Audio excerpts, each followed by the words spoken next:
the 1850s, cities across America and Britain began installing water infrastructure on a scale that confused observers even at the time. Official records describe rapid urbanization and forward-thinking municipal planning. But the numbers don't align with the populations.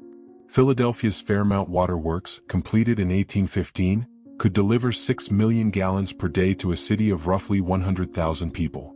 That's 60 gallons per person per day, a capacity that wouldn't be necessary until indoor plumbing became standard decades later. Boston's Cochituate Aqueduct, finished in 1848, was designed to serve a population 3 times larger than the city's census count. The systems weren't just large. They were preemptively large. Before we continue, a brief note. This script explores historical observations about infrastructure timing and design that have sparked genuine debate among historians, engineers, and archivists. We're not making definitive claims. We're presenting documented facts that resist easy categorization and inviting you to examine them yourself. Now back to the water. The standard explanation is simple. City planners anticipated growth. They built for the future. Victorian engineers were ambitious, optimistic, and deeply committed to public health reform after cholera outbreaks ravaged urban centers in the 1830s and 40s. That explanation works for some cases. But it struggles when you look at how consistently the infrastructure outpaced the need, not by a comfortable margin but by decades. Take the Croton Aqueduct in New York. Completed in 1842, it brought 90 million gallons of water daily into a city of roughly 300,000 people. The system included a distributing reservoir that could hold 20 million gallons and a receiving reservoir holding 150 million. The intake capacity alone exceeded the city's total daily consumption by a factor of 5. New York wouldn't need that volume until the 1870s. The curious part isn't ambition. It's precision. The infrastructure didn't just overshoot demand, it matched future demand with remarkable accuracy, as though the planners knew exactly how many people would eventually live there. In Liverpool, the same pattern appears. By 1847, the city had built reservoirs and distribution networks capable of serving double its population. The Rivington Pike scheme, completed in the 1850s, could deliver water to nearly 500,000 people. Liverpool's population in 1851 was 376,000. The system wasn't expanded in phases. It was built complete all at once, with full capacity. London's response to the Great Stink of 1858 is well documented. Joseph Bazalgette designed a sewer system for a population of 4 million. London's population in 1860 was roughly 2.8 million. Bazalgette famously said he doubled his calculations to be safe. He didn't just double them. He built for a city that wouldn't exist for 50 years. And here's where the timing becomes difficult to dismiss. That system, completed in 1875, served London adequately until the 1960s without major redesign. Bazalgette didn't overestimate. He was exact. Across the Atlantic, the pattern repeats with unsettling consistency. Chicago's first municipal water system, completed in 1842, included a pumping station and intake crib built 2 miles offshore in Lake Michigan. The intake crib alone cost $16,000, an extraordinary sum for a city of 4,470 people. By 1854, the system had been expanded with tunnels and reservoirs designed to serve 100,000 residents. Chicago's actual population that year was 30,000. The city didn't reach 100,000 until 1860. Baltimore, Cincinnati, St. Louis, each built water infrastructure in the 1840s and 50s scaled for populations they wouldn't house for another generation. The designs weren't conservative estimates. They were architectural commitments to demographic futures that hadn't yet materialized. And they materialized on schedule. Here's what makes this particularly strange. These systems required enormous upfront capital investment. Bonds were issued, taxes were levied, entire municipal budgets were restructured to finance construction.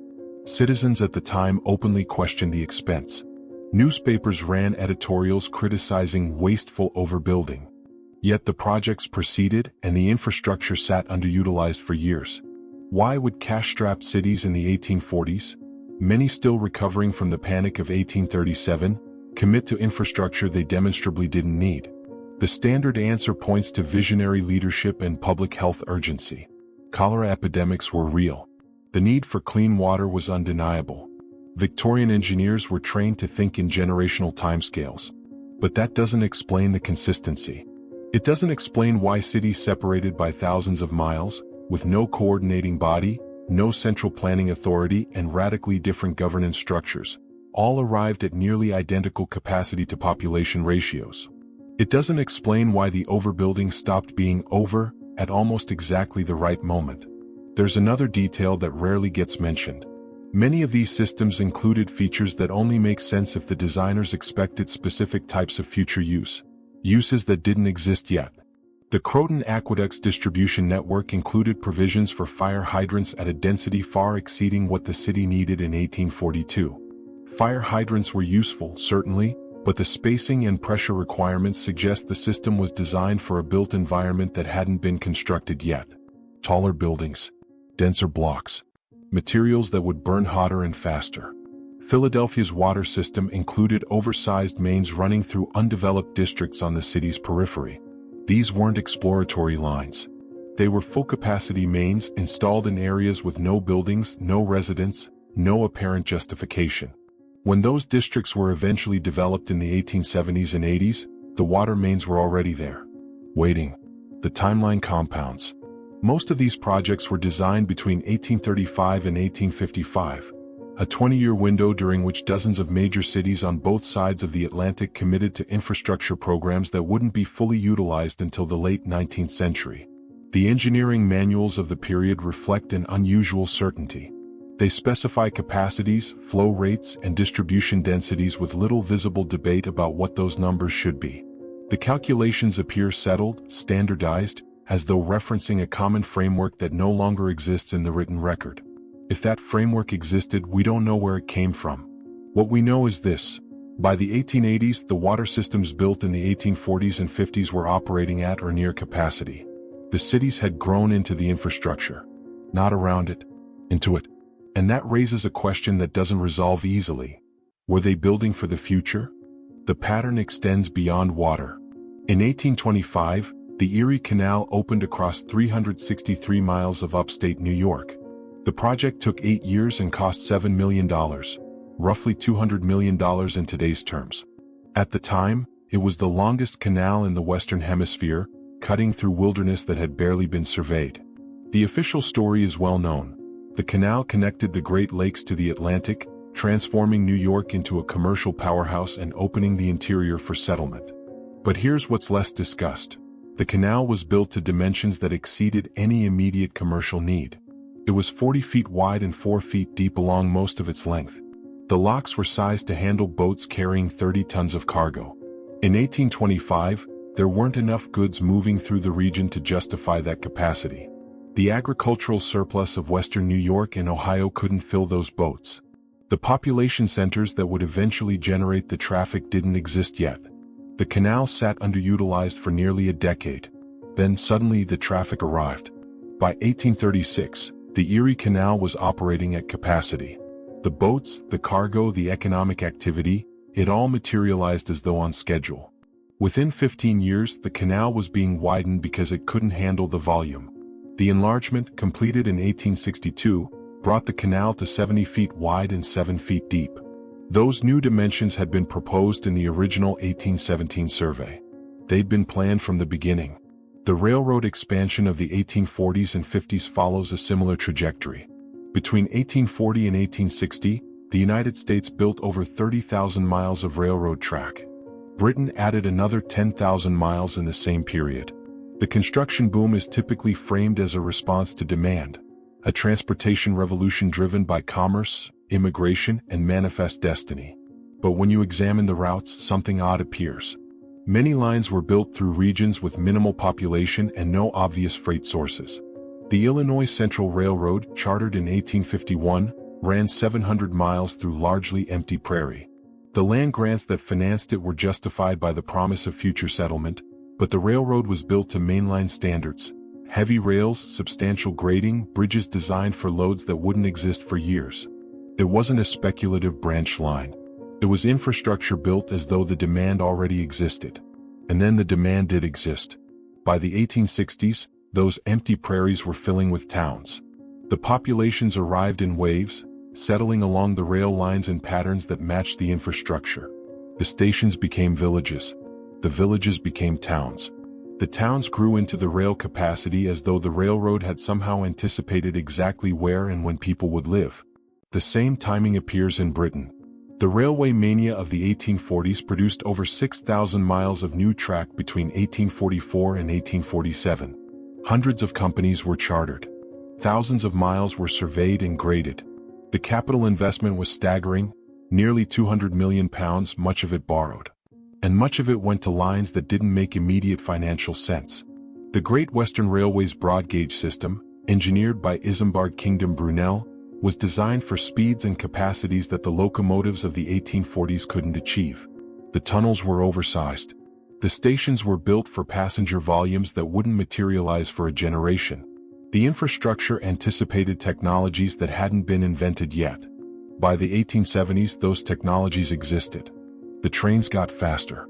The passenger volumes increased. The infrastructure that had seemed excessive in 1850 was perfectly calibrated by 1880. Brunel didn't live to see it. He died in 1859, but his designs remained standard for decades. Then there are the grain elevators. Buffalo, New York, built the world's first steam-powered grain elevator in 1843. It could store and transfer 55,000 bushels per day, a capacity that made no sense for a city whose primary grain traffic came from canal boats carrying a few hundred bushels at a time. Within 10 years, Buffalo had a dozen grain elevators, each one larger than the last. The grain didn't arrive gradually. It arrived in surges, beginning in the mid-1850s, as Midwestern farms expanded production and railroads connected the interior to the Great Lakes. By 1860, Buffalo's elevators were handling millions of bushels annually. The infrastructure had been waiting. Chicago built even faster. Between 1848 and 1860, the city constructed elevator capacity for over 12 million bushels. Chicago's population in 1848 was under 30,000. There were no railroads connecting the city to significant agricultural hinterlands. The grain trade that would justify those elevators didn't exist. It existed by 1856.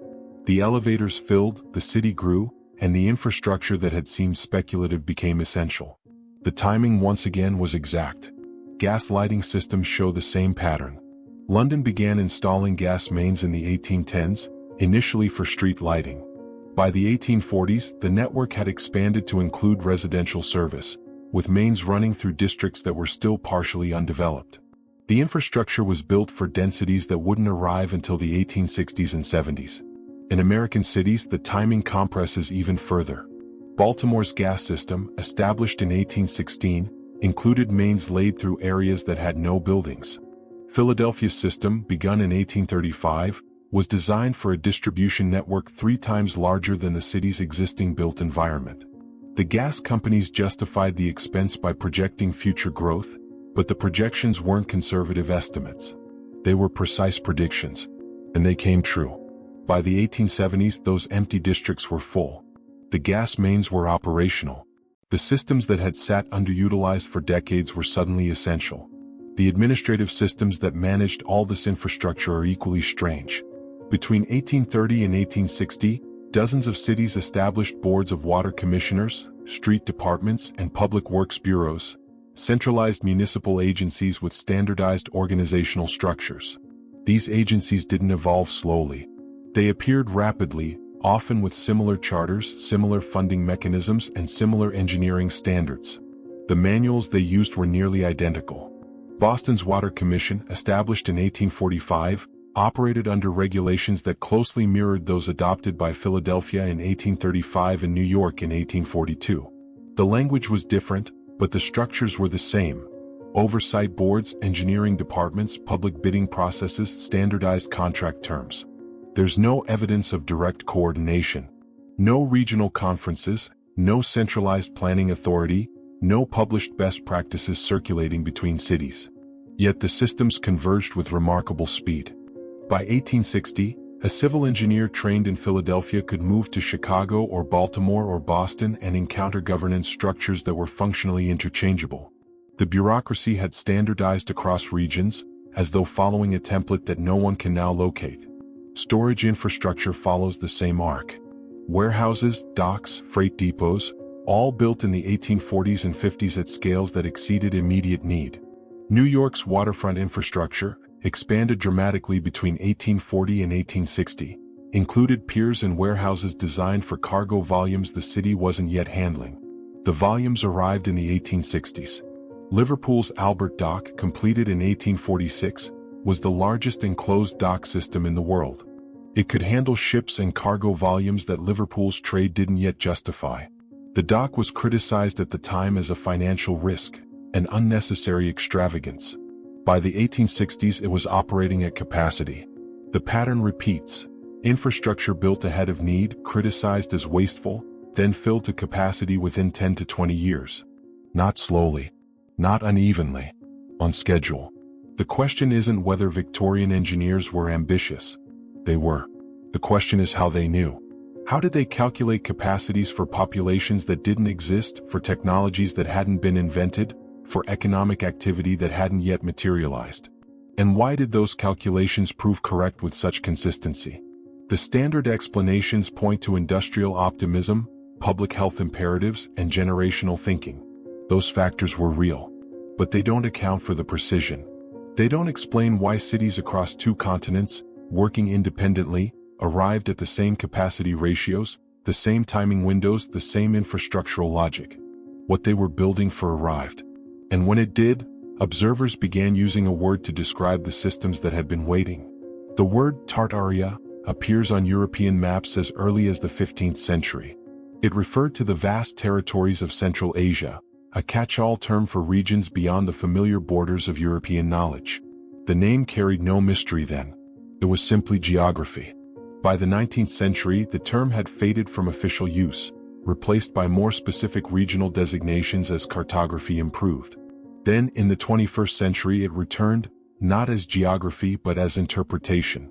Online communities began using Tartaria as shorthand for a historical hypothesis, that the infrastructure of the 19th century wasn't built by the societies we credit, but inherited from an earlier, more advanced civilization. The hypothesis isn't academic. It's speculative, built on architectural observations and timeline compressions. But it asks a question that lingers. Why does so much 19th century infrastructure feel like it was built for a world that didn't exist yet? There are three ways to interpret the evidence. The first is conventional. Victorian engineers were brilliant, optimistic, and forward-thinking. They built for futures they predicted through demographic study and industrial foresight. The fact that their predictions proved accurate reflects skill, not mystery. The second is revisionist. The infrastructure wasn't built from scratch. It was restored, expanded, or repurposed from earlier systems that had fallen into disuse after catastrophic events, possibly linked to the 1816 year without a summer and subsequent societal disruptions. This interpretation treats Tartaria as a placeholder for lost continuity. The third is observational. Regardless of origin, the infrastructure behaves as though it was designed with knowledge of what was coming. Whether that knowledge came from inheritance, prediction, or coordination, the systems themselves remain. All three interpretations acknowledge the same evidence. They differ only in how they explain it. When we talk about Tartaria's water systems, we're not asserting a lost empire. We're using the term as a lens, a way to examine infrastructure that resists easy categorization within the standard historical narrative. The label is metaphorical, not literal. It points to the feeling that something about the timeline doesn't resolve cleanly, that the infrastructure of the 1840s carries a precision that seems out of step with the chaos and uncertainty of the period, that the systems work too well too soon with too little trial and error. The evidence doesn't demand a single conclusion. It invites examination. The water systems, the canals, the railroads, the gas mains, they were built, they functioned, and they shaped the world we inherited. Whether they were products of visionary planning, recovered knowledge, or something else entirely, they remain. And they still feel like they were waiting. The timing still raises questions. The scale still resists simple explanations. The administrative convergence still lacks a clear origin point. What we're left with isn't answers. It's architecture. It's infrastructure. It's systems that outlasted their builders and continue to operate century after century, with a logic we're still trying to fully understand. The mystery isn't what was hidden. It's what was built, and why it fit so perfectly when the future finally arrived.